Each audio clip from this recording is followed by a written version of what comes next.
Now, David, if I say I believe in God, what does that imply? That I believe in God. That there is a God. Am I sure? Is it certain? Is it 100%? If I wanted to say that there's no doubt, what would I say? There is a God, or I know that there's a God, right? Knowledge. I know that there's a God. I believe implies, Sophie, doubt. I believe implies doubt. So why do we say I believe in God? Instead of saying, I know that there's a God. And the answer is, because doubt is very, very, very important in our religious growth.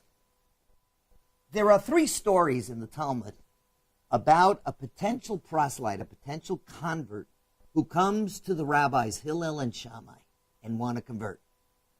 Anybody hear that story before? Any of them?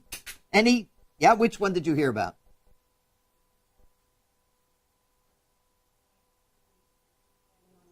Good. That's the most famous, okay? The most famous one is the proselyte comes to Shammai.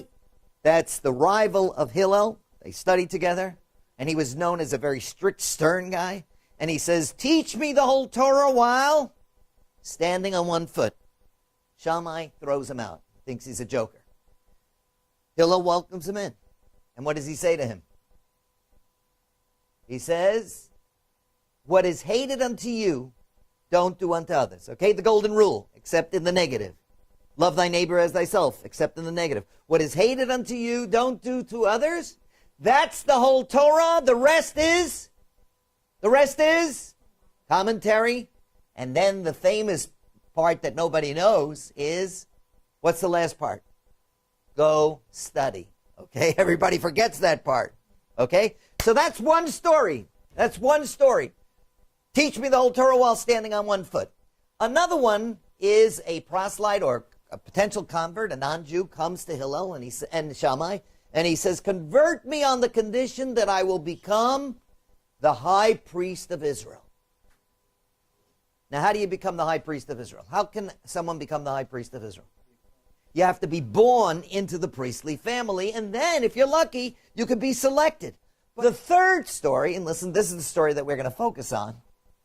A potential proselyte comes to Shammai and says, convert me on the condition that I don't believe in the oral code of Judaism. I accept the written, the Torah, but I don't accept the rabbinic commentaries, the Talmud, etc., etc. Shammai throws him out, has no patience for him.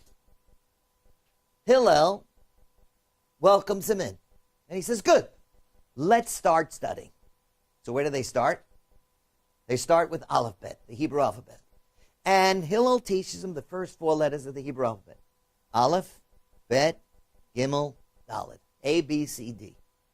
He repeats it. He says, go home and study. Come back tomorrow. Proselyte comes back the next day, and he says, what did you learn yesterday? He says, he rattles it off. Aleph, Bet, Gimel, Dalet.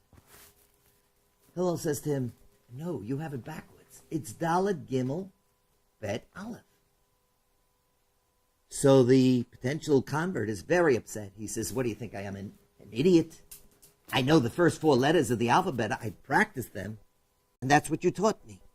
So Hillel says to him, but how do you know that what I taught you yesterday was correct? You came here knowing absolutely nothing.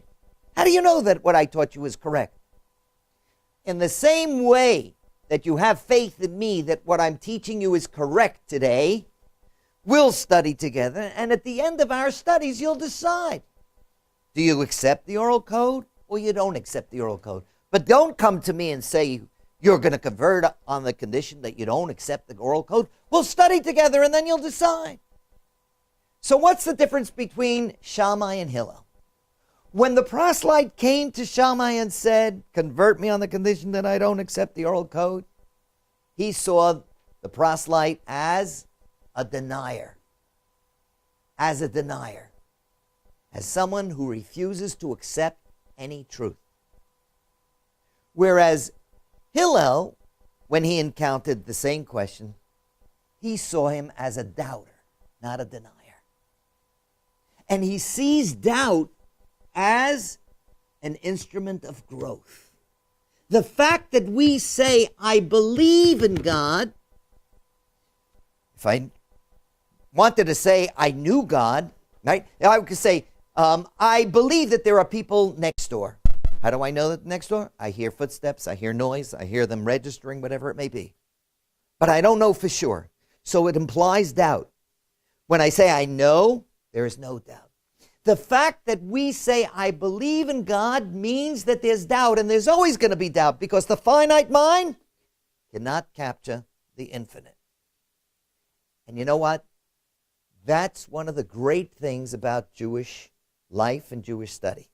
In Yiddish, there's this fascinating statement. Anybody know Yiddish here? We say, "Von a Kasche starb man nicht." Von a Kasche starb man nicht. From a question, you don't die from a question. In fact, all of Judaism is questioning. What's the Talmud? It's one question after the next question after the next question. We question everything. How do you know this? How do you know that? How could God do this? You question God. Question God's existence. You question the rabbis. That's why there's so much intellectual curiosity in Jewish studies.